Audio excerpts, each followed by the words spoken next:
Hi, everyone. Welcome to my FFO presentation for college and career readiness. Thanks to the FFO for inviting me to speak today. Just want to kind of go over what could we be doing for our students right now to help them prepare for college and career opportunities in the future, as well as going over some changes to college applications, as well as ways to connect with us. And so we're going to get right off. We're going to get right started. And the first thing that we're going to talk about is what should ninth graders be prioritizing right now? And the biggest thing they can be doing is grades. So grades are the most important things. The transition from eighth grade to ninth grade is usually the most difficult of all the 12 years of schooling prior to college. And so we just want to make sure that our ninth graders are focused. They are learning how to study. They're learning why to study the way that they are, and those types of things. Those are all going to be really great opportunities to help them improve their grades or maintain their grades or that kind of thing. So if we can focus on those things, that would be awesome. Number two is just seeing what else is out there, right? We have 10 different CTE pathways, which are career and technical education pathways, as well as we have opportunities for JTED off campus programs starting next year. And so in January, students will be able to sign up or apply for those programs for their sophomore year. So we can explore those things and see what's available, see what we might be interested in, and that's another way of figuring out what we want to do after we graduate.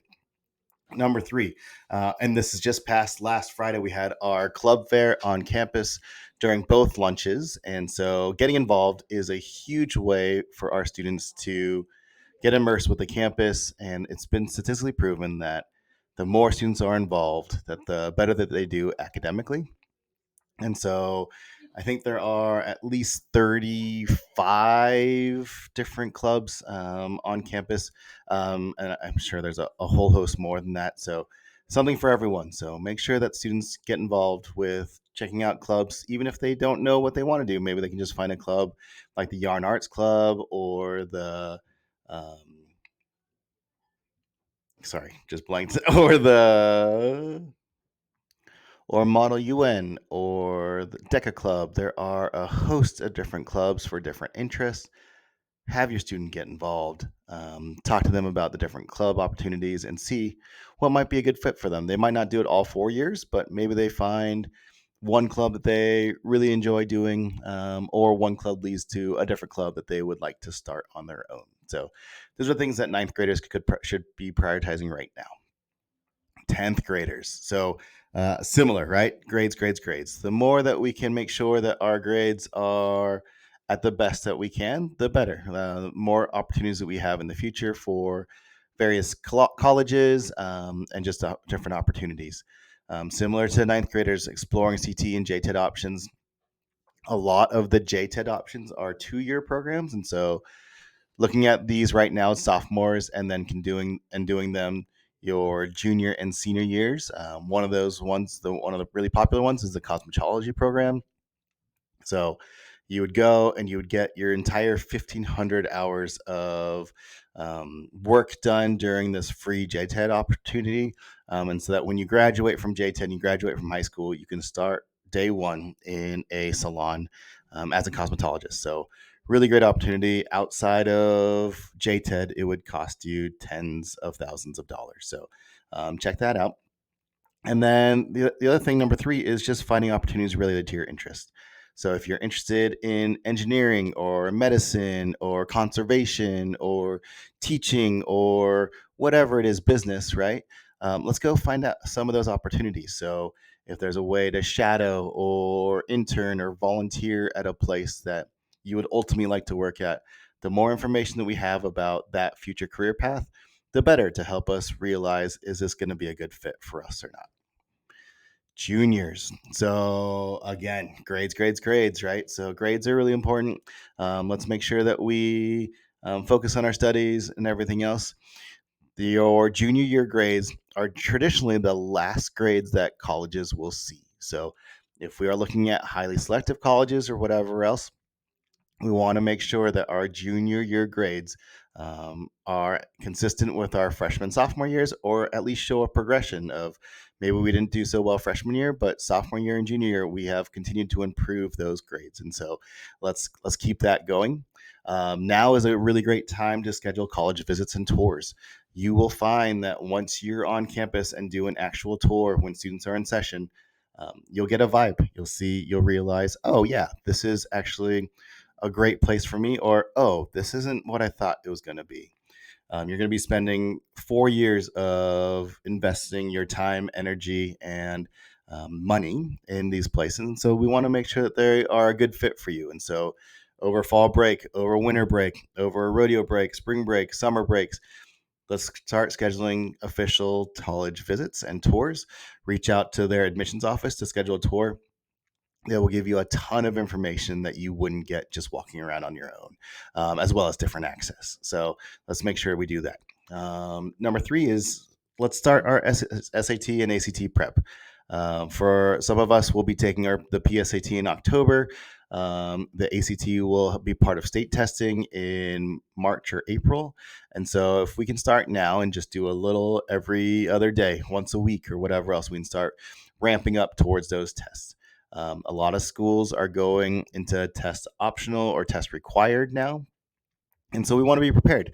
We don't want to limit our options. So, say we are interested, we're not interested in any schools right now that require testing, but that could change, right? So, a lot can change in a year when it's time to apply. And so, we want to be prepared. We want to be ready so that we're not scrambling next fall to take a SAT or ACT before the application deadlines. So, let's make sure that we do that. Uh, Great time to start is now. 12th graders, class of 2026. The first thing is let's decide on what's next, right? Is it college, employment, military, etc., gap year? What are we doing next? If we can decide on what we're doing next, it doesn't have to be like where we're attending or which branch of the military or which job. Let's just decide what we're going to do next so that we can prepare for that. And then we're going to really truly reflect on our awesomeness to stand out with your application. So, regardless of what you're doing, let's make sure that we are putting some reflection and some time in to make sure that our application is as impressive and amazing as possible. And then for many of you who are applying to highly selective colleges, a lot of them will look at a mid-year report. And what that is that they'll request from us your first semester grades of your senior year. And so you don't want to slack and have this drop off your first semester of senior year. I know there's a lot going on right now with applications and just your senior year and work and clubs and athletics and all the other things that you have going on. But let's just make sure that we are focused on our keeping our grades, are maintaining our GPA, or improving it, right? Because that's important. All right. Here's what I see trending on our campus quite a bit from the families' perspectives, right?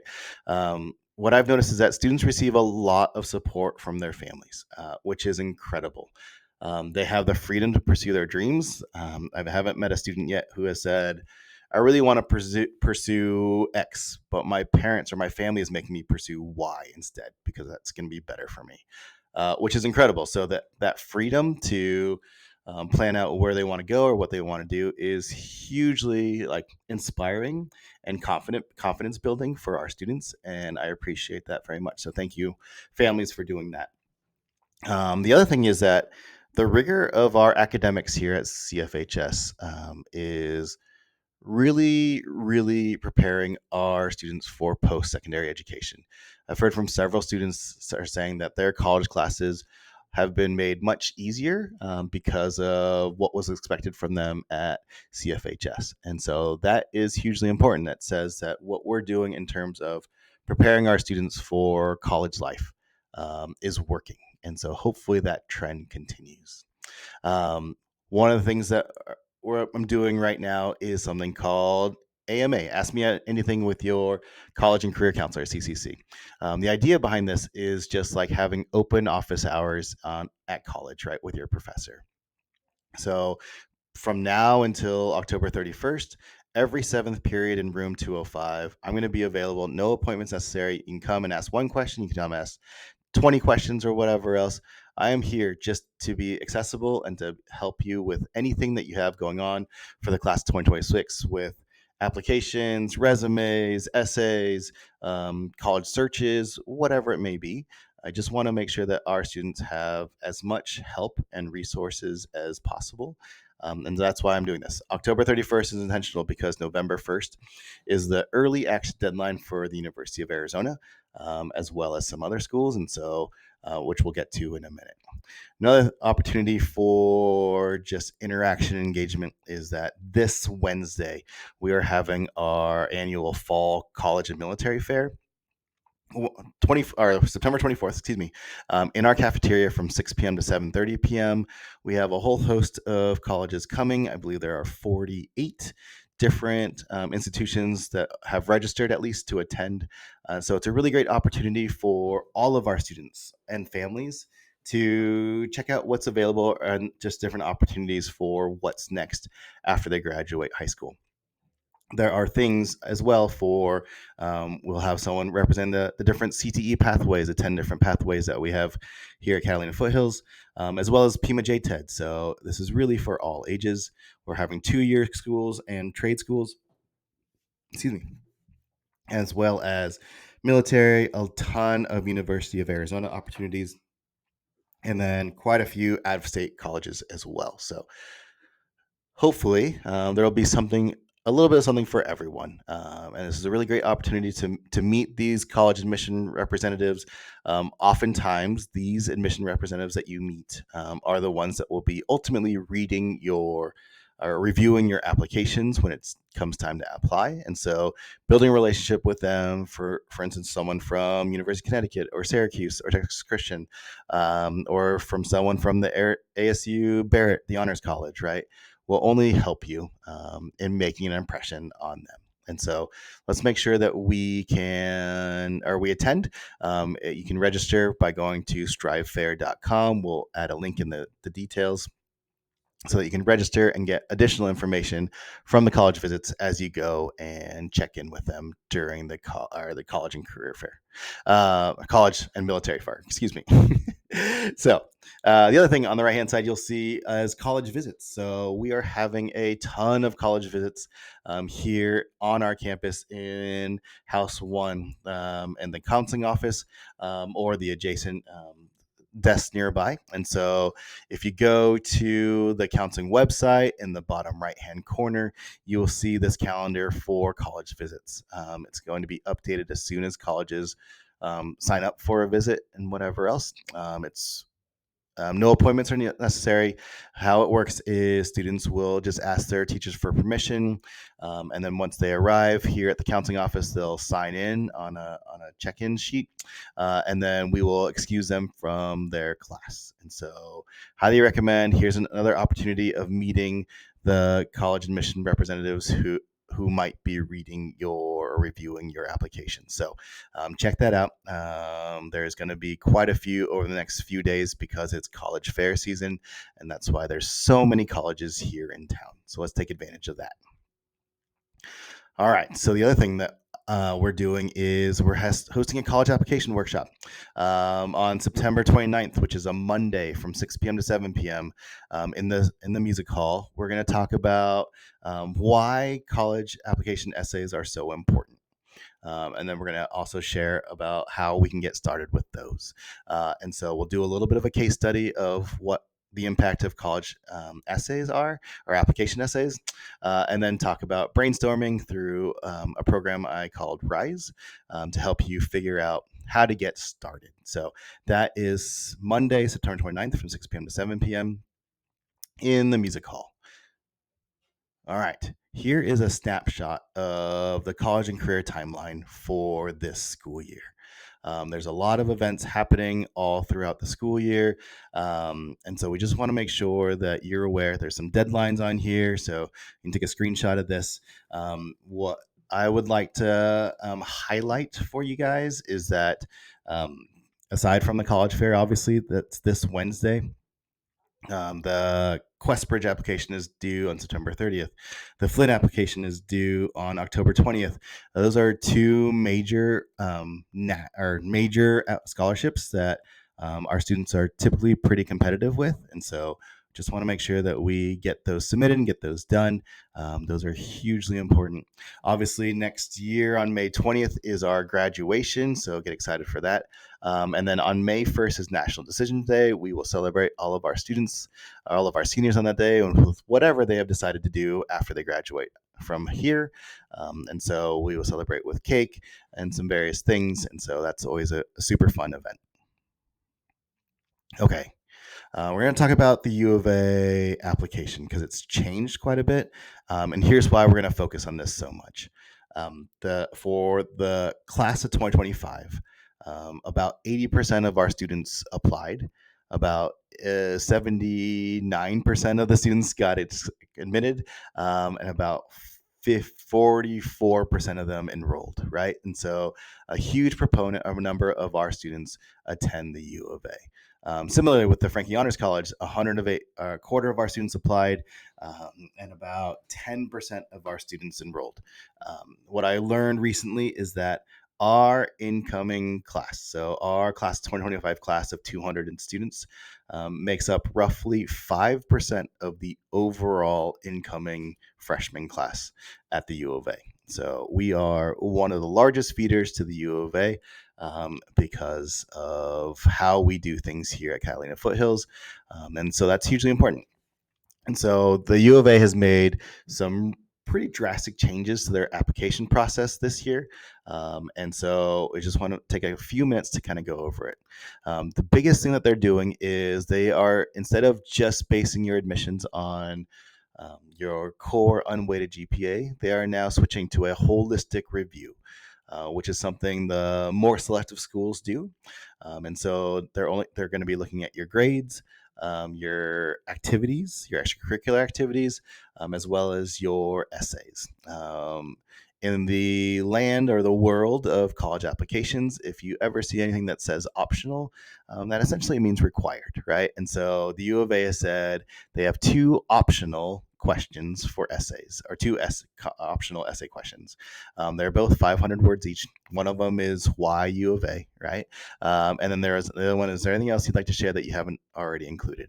So here's our opportunity to share all the different things that, or the values, or maybe the life circumstances, or whatever it may be that we have faced, and how we will be successful in college, right, or at the U of A. So we want to take our time to answer these questions well, so that the U of A can look at our whole review or our whole application and say, yeah, Chris did really, really well with his essays. He was really active in activities. He worked a lot or whatever else. But his grades maybe weren't the best. But he's shown through all these different things that he is college ready.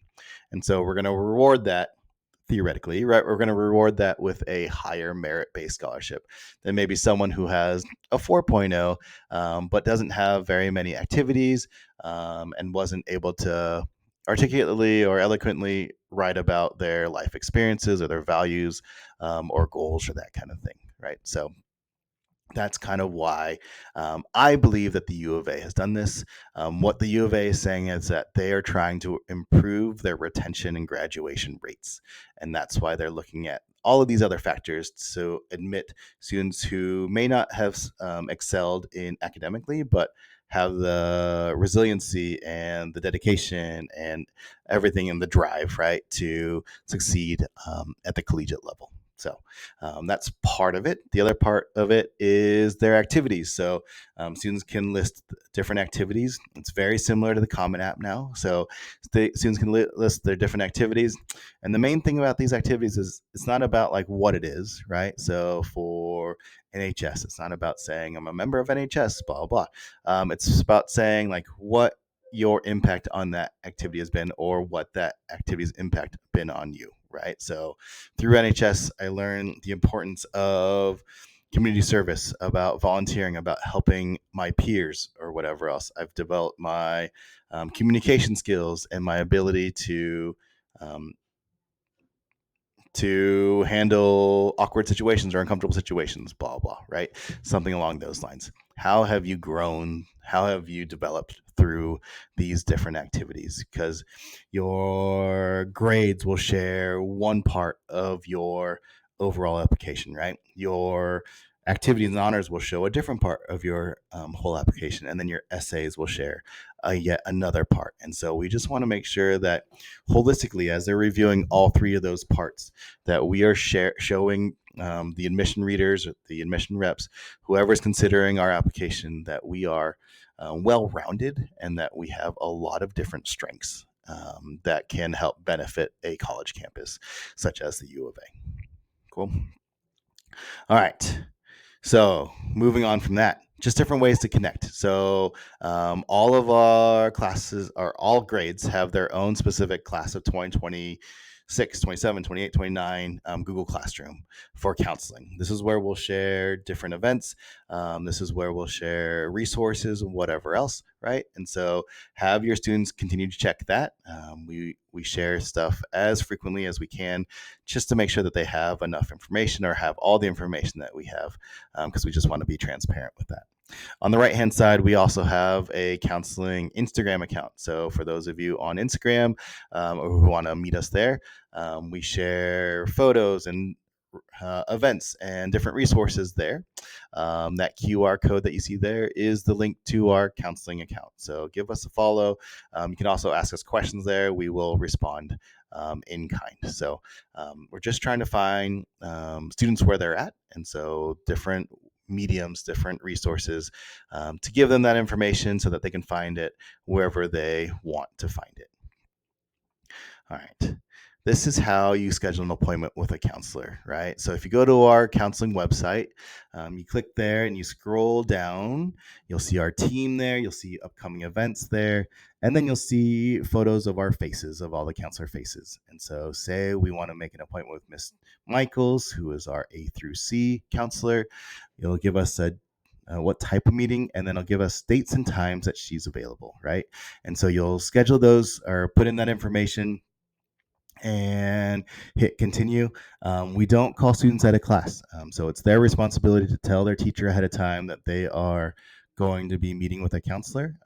Once you come to counseling, you'll sign in and we'll write you a pass to go back to class or excuse you from your class or the next class, whatever it may be. So this is how you can schedule appointments with your counselor. This is how students can do it, and parents can do it too. I've met with numerous families already to talk about various things, and so we are open and we are accessible for our entire community. That being said, since August 11th, I've averaged around 9 student-initiated appointments per day. So my calendar, this is for last week, is pretty full, and it's pretty great that students are finding me and that I can be helpful to them. What's awesome about this is that it's generally driven by essay writing. I am hugely proponent of essay writing and doing our very best with those.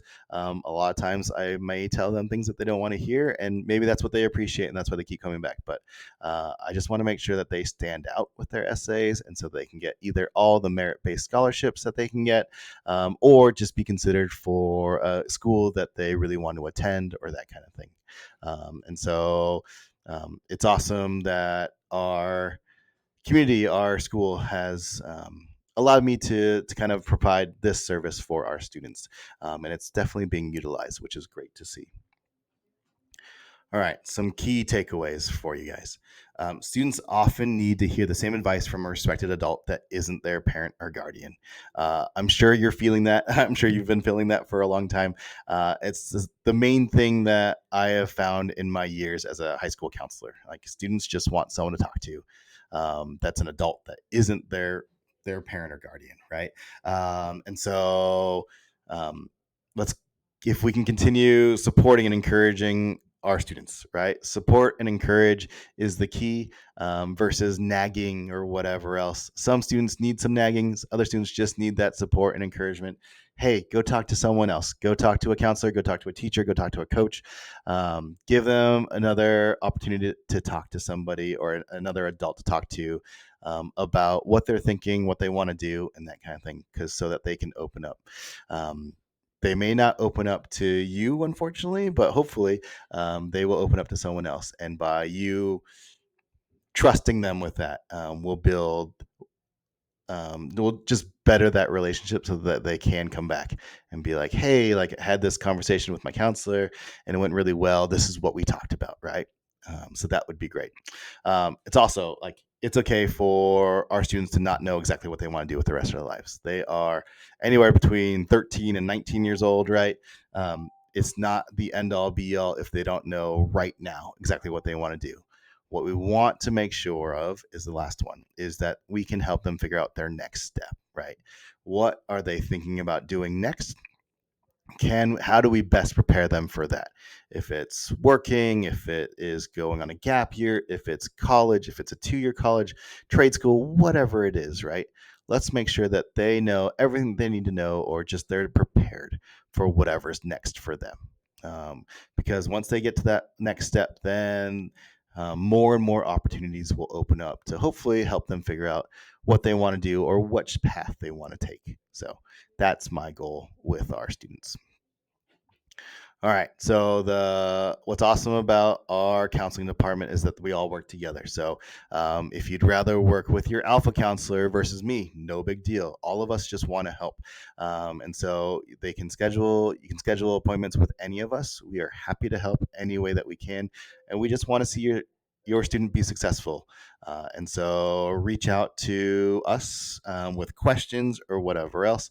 I'm happy to help anyone in all grades and all alpha or whatever. But yeah, this is what we do. And so thank you for the opportunity to allow us to provide this resource to our students.